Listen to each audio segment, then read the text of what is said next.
ነባሩ የእጅ በእጅ ሽያጭ ደረሰኝ ከነገ ጀምሮ ስራ ላይ አይውልም ተብሏል። አገልግሎት ለመስጠት ገንዘብ ስትቀበል የነበረች ባለሙያ ጉዳይ አነጋጋሪ ሆኗል። በመዲናዋ የስጋ ምርትን በተመጣጣኝ ዋጋ ሊያቀርብ መሆኑ ድርጅቱ አስታውቋል። ከሀገር ውስጥ ከያዝናቸው ጉዳዮች መካከል ናቸው። ከባህር ማዶ ጉዳዮች መካከል ደግሞ ዓለም አቀፍ የነዳጅ ዋጋ በከፍተኛ ሁኔታ ማሽቆልቆሉ ተገልጿል። አሜሪካ ከ66 የተባበሩት መንግስታትና ዓለም አቀፍ ድርጅቶች ራስዋን ማግለሏ ቁጣን ቀስቅሷል። የእነዚህና ሌሎች መረጃዎችን ዝርዝር እናጋራችኋለን።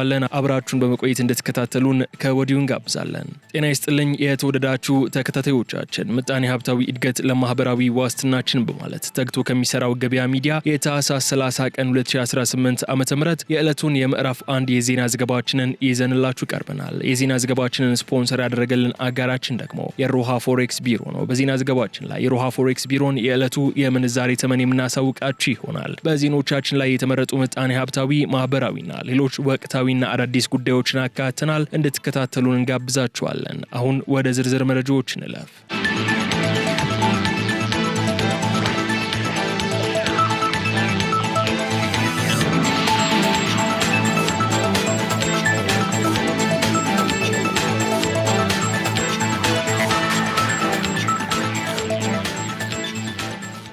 ኢትዮጵያዊው አቶ አበበ አእምሮ ከአይኤምኤፍ ሊለቁ መሆኑ ተሰማ።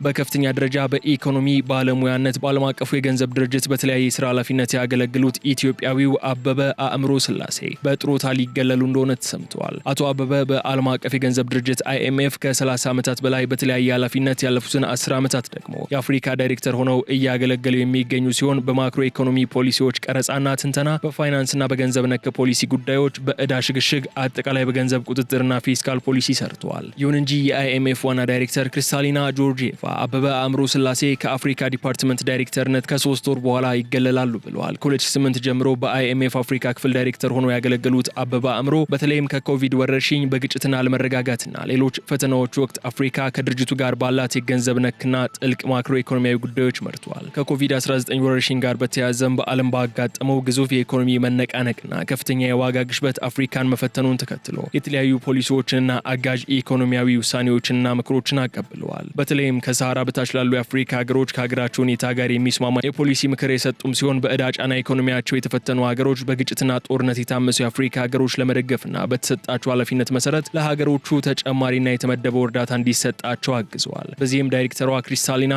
ኢኮኖሚስቱ አበበ አእምሮ አይኤምኤፍ ለቀረጻቸው እርዳታዎችና ፖሊሲዎች በማስፈጸም ረገድ ታማኝነታቸውን በማሳየታቸው አመስግነዋቸዋል።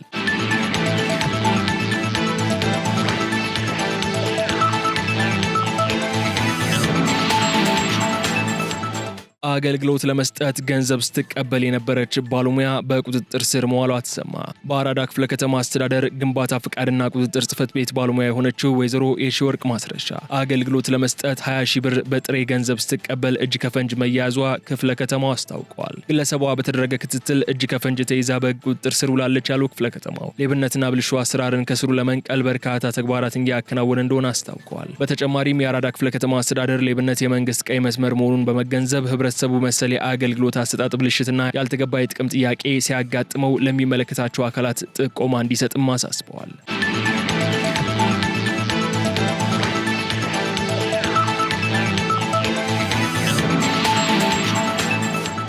ሂልተን አዲስ ሆቴል 308.6 ሚሊዮን ብር የተጣራ ትርፍ ማስመዝገቡን አስታወቀ።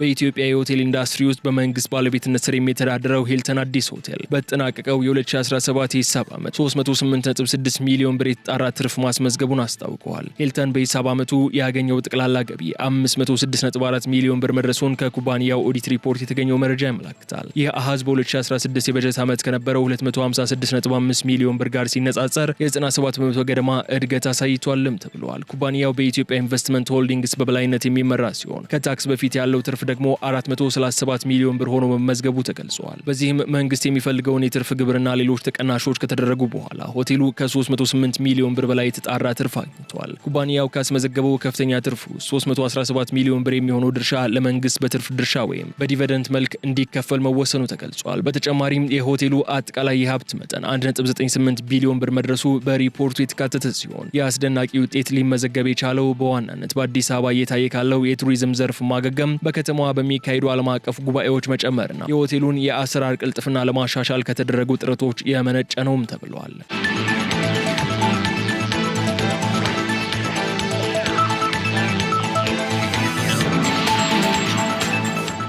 በመዲናዋ የስጋ ምርትን በተመጣኝ ዋጋ ሊያቀርብ መሆኑ ድርጅቱ አስታወቀ። የአዲስ አበባ ቄራዎች ድርጅት የስጋ ምርት በተመጣኝ ዋጋ ለማህበረሰቡ የሚቀርብበትን ሁኔታ ለማመቻቸት በሙሉ ዝግጅት ላይ መሆኑን አስታውቀዋል። ተቋሙ በአዋጅ ከተሰጠው ስልጣን መካከል አንዱ የስጋ ምርትን ለሀገር ውስጥና ለውጭ ገበያ ማቅረብ ቢሆንም እስከዛሬ ድረስ ይህ አገልግሎት ሳይሰጥ ቀርቷል ሲሉም የድርጅቱ ዋና ስራ አስፈጻሚ አቶ ሙሉነህ ደሳለኝ ተናግረዋል። አሁን ላይ ተቋሙ ባሉት ሱቆችና በሌሎች አካባቢዎች የስጋ አቅርቦትን ለማህበረሰቡ በቅርበት ለማድረስ በሙሉ ዝግጅት ላይ ይገኛል ያሉት አቶ ሙሉነህ ተግባራዊ ለማድረግ ተቋሙ ከሚመለከታቸው አካላት ጋር በመነጋገር ላይ እንደሚገኝም ጠቁመዋል። በሌላ በኩል የአዲስ አበባ ቄራዎች ድርጅት የቆዳ ምርትን ከማህበረሰቡ በቀጥታ ለመግዛት የሚያስችል ፕሮጀክት ተግባራዊ እንደሚያደርግ ያስታወቀ ሲሆን ጥራቱ የጠበቀ ቆዳን ለኢንዱስትሪዎች ለማቅረብ እንደሚረዳ ተገልጿል።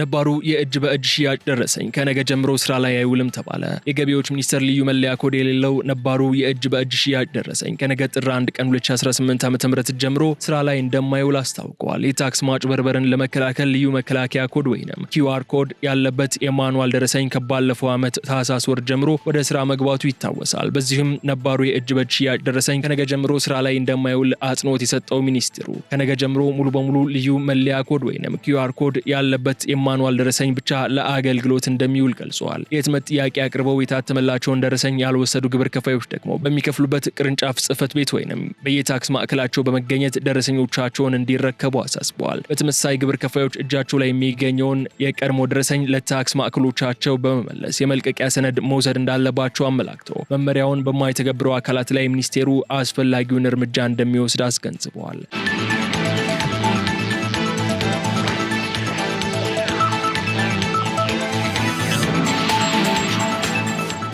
የተከበራችሁ ተከታታዮቻችን የሀገር ውስጥ ጉዳዮቻችን እዚህ ጋር አብቅተዋል። በማስከተል ከባህር ማዶ የተገኙ አሁናዊ መረጃዎችን እነግራችኋለን። በቅድሚያም አሜሪካ እያደነችው የነበረውን የሩሲያ የነዳጅ መርከብ በቁጥጥር ስር መዋሏን አስታወቀች። በአውሮፓ የአሜሪካ እዝ ከቬንዙዌላ ነዳጅ ጋር ግንኙነት ያለውና በአሜሪካ ሲታደን የነበረውን ነዳጅ ጫኝ መርከብ በቁጥጥር ስር መዋሉን አስታውቀዋል። እዙ የአሜሪካ ፍትህ ሚኒስቴርና የሀገር ውስጥ የደህንነት መስሪያ ቤት ዋቢ አድርጎ MV ቤላ 1 የአሜሪካ ማዕቀብ በመጣሱ በቁጥጥር ስር መዋሉን ገልጿል። ይህ ተይዟል የተባለው በአሜሪካ ፌዴራል ፍርድ ቤት በወጣበት ማዘዣ መሰረት በሰሜን አትላንቲክ በቁጥጥር ስር መዋሉን እዙ በኤክስ ገጹ ባጋራው መግለጫ አስታውቀዋል። በተጨማሪም የUSCGC ሙንሮ የተባለው የአሜሪካ የጦር መርከብ ነዳጅ ጫኝ ታንከሩን ተከታትሎ እንደያዘውም አክለዋል። በአውሮፓውያን 2024 ህጋዊ ያልሆነ ነዳጅ በማመላለስ ማዕቀብ የተጣለበት መርከብ ባንዲራውና ባለቤትነቱን ወደ ሩሲያ ቀይሮ ሲንቀሳቀስ እንደነበርም ተገልጿል። ሩሲያ በበኩሏ ነዳጅ ጫኝ መርከቡን ለማጀብ ሰርጓጅ መርከቦችን ጨምሮ የባህር ኃይሏን ብታሰማራም አሜሪካ መርከቡን በቁጥጥር ስር መዋሏን አስታውቃለች። ባለፈው ቅዳሜ ቬንዙዌላ ፕሬዝዳንት በቁጥጥር ስር ያዋለው የትራምፕ አስተዳደር ከቬንዙዌላ የሚወጡና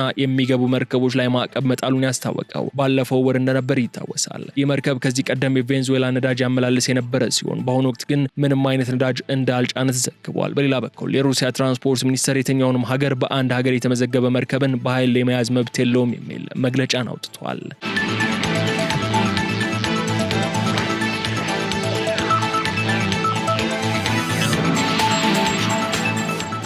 በአውስትራሊያ ለህይወት አስጊ የሆነ ከፍተኛ ሙቀት ተቀስቅሷል ተባለ። በአውስትራሊያ የተቀሰቀሰው ከፍተኛ ሙቀት አውዳሚ የእሳት አደጋ ያስከትላል ሲሉ የሀገሪቱ ከፍተኛ ባለስልጣናት አስጠንቅቀዋል። በአብዛኛው የሀገሪቱ አካባቢ ከፍተኛ ሙቀት የተቀሰቀሰ ሲሆን ከ6 ዓመት በፊት ከተቀሰቀሰው ሰደድ እሳት ወዲህ ከፍተኛ ስጋት የደቀነ መሆኑን ባለስልጣናቱ አንስተዋል። አሁን ላይ በአንዳንድ ከተሞች የተቀሰቀሰውን ሰደድ እሳት በቁጥጥር ስር ለማዋል የእሳት አደጋ ሰራተኞች በሄሊኮፕተር የታገዘ ጥረት እያደረጉ ሲሆን ከመካከለኛ እስከ ለህይወት አስጊ የሆነ የሙቀት መጠን ክስተትም ኩዊንስላንድ በቀር በሁሉም ግዛቶች ታውጇል። በቪክቶሪያ ግዛት ትምህርት ቤቶችን ጨምሮ የህዝብ መናፈሻዎችና መዝናኛዎች የተዘጉ ሲሆን ሙቀቱ እጅግ አውዳሚና ከፍተኛ ሰደድ እሳት ያደርሳል በሚል ዝግጅት ማድረጉንም የግዛቱ አስተዳደር ገልጿል። በግዛቱ አንዳንድ ከተሞች የተቀሰቀሰውን ሰደድ እሳት በቁጥጥር ስር ለማዋል ጥረት እያደረጉ ሲሆን በሰሜናዊ የግዛት ክፍል በምትገኘው ሎንግውድ ከተማ በበርካታ ቦታዎች ሰደድ እሳቱ ከፍተኛ ውድመት እያደረሰ ነው ተብሏል። አንድ የአየር ትንበያ ባለሙያ አሁን የተቀሰቀሰው ከፍተኛ ሙቀትና ሰደድ እሳት የደቀነው ስጋት በዓመታት ውስጥ ታይቶ የማይታወቅ መሆኑን የገለጹ ሲሆን ባለሙያዎች ደግሞ ከነገ ጀምሮ ሰደድ እሳቱ በበርካታ ከተሞች ጉዳት ያደርሳል በሚል ከአሁኑ ከፍተኛ ጥንቃቄ ይደረግ ዘንድ አስጠንቅቀዋል ሲል የዘገበው ቢቢሲ ነው።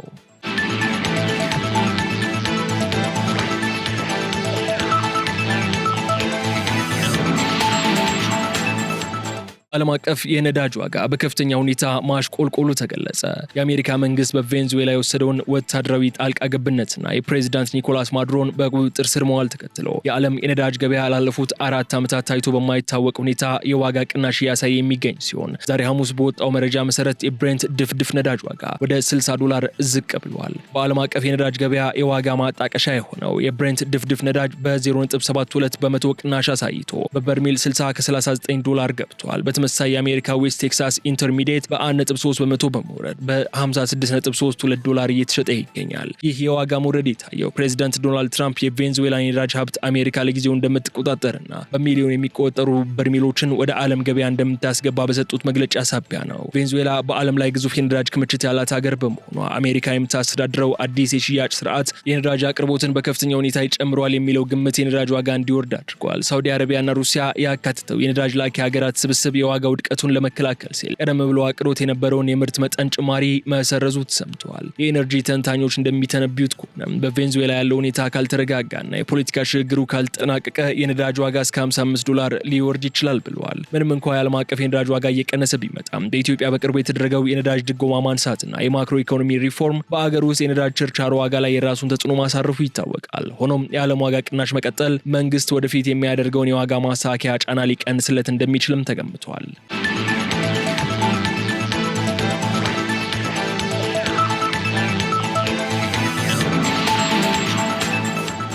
በመጨረሻ አሜሪካ ከ66 የተባበሩት መንግስታትና ዓለም አቀፍ ድርጅቶች ራስዋን ማግለሏ ቁጣን ቀሰቀሰ። የአሜሪካው ፕሬዚዳንት ዶናልድ ትራምፕ ሀገራቸው ከ66 የተባበሩት መንግስታትና ዓለም አቀፍ ድርጅቶች አባልነት እንደምትወጣ ይፋ ማድረጋቸውን ተከትሎ በዓለም አቀፍ መድረክ ከፍተኛ ቁጣና ስጋት እየተቀሰቀሰ እንደሆነ ተገልጿል። ፕሬዚዳንቱ አሜሪካ ከአየር ንብረት ለውጥ፣ ከዲሞክራሲ ግንባታና ከሰብአዊ መብት ጥበቃ ጋር በተያያዘ የሚሰሩ ተቋማትን ድጋፍ እንደምታቆም ማስታወቃቸው ይታወሳል። አሜሪካ ተሳትፎዋን ከምታቋርጥባቸው ተቋማት መካከል 31ዱ የተባበሩት መንግስታት አካላት ሲሆኑ ቀሪዎቹ 35ቱ ደግሞ ሌሎች ዓለም አቀፍ ስምምነቶችና ድርጅቶች እንደሆኑ ተነግሯል። ከነዚህም መካከል የመንግስታቱ የአየር ንብረት ለውጥ ፓናልና የዓለም የጤና ድርጅት WHO በዋናነት የተጠቀሱ ሲሆን ውሳኔው የተላለፈው እነዚህ ድርጅቶች ከአሜሪካ ብሔራዊ ጥቅም ጋር ይጋጫሉ በሚል ግምገማ ነው ተብሏል። ይሁን እንጂ በአየር ንብረት ስምምነቶችና በዓለም አቀፍ የጤና ትብብር ላይ የሚታየው የአሜሪካ ሚና መቋረጥ ዓለም አቀፍ ሳይንቲስቶችና የፖለቲካ መሪዎችን ክፉኛ አስቆጥቷል። የተባበሩት መንግስታት ድርጅት ቃል አቀባይ ስቴፈን ዱጃሪክ ድርጅቱ በጉዳዩ ላይ ጥልቅ ግምገማ እያደረገ መሆኑና አሜሪካ ከዓለም አቀፍ ትብብር መውጣቷ የሚያስከትለው ጉዳት ከፍተኛ እንደሚሆን ጠቁመዋል።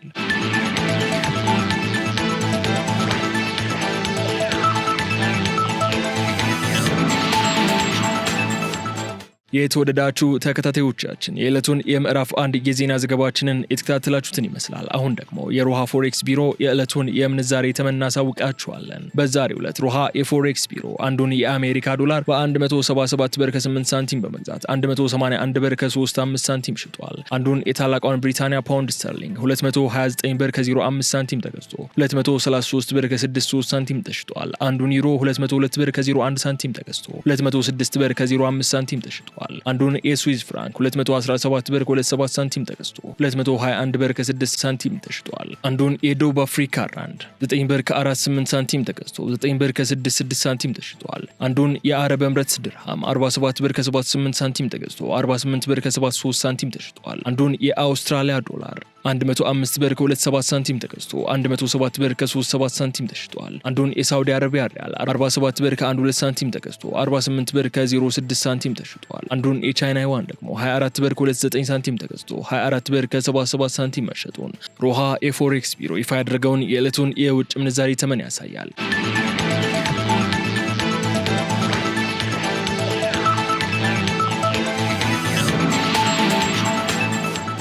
የተከበራችሁ የገበያ ሚዲያ ተከታታዮቻችን ለታህሳስ 30 ቀን 2018 ዓ.ም የተዘጋጁትን የምዕራፍ 1 የዜና ዘገባዎቻችን እነዚህ እስካሁን ስትከታተሏቸው የቆያችሁትን ይመስሉ ነበር። በቀጣይ በሌሎች ጉዳዮች መልሰን እስክንገናኝ ድረስ መልካሙን ሁሉ ለእናንተ ተመኘን።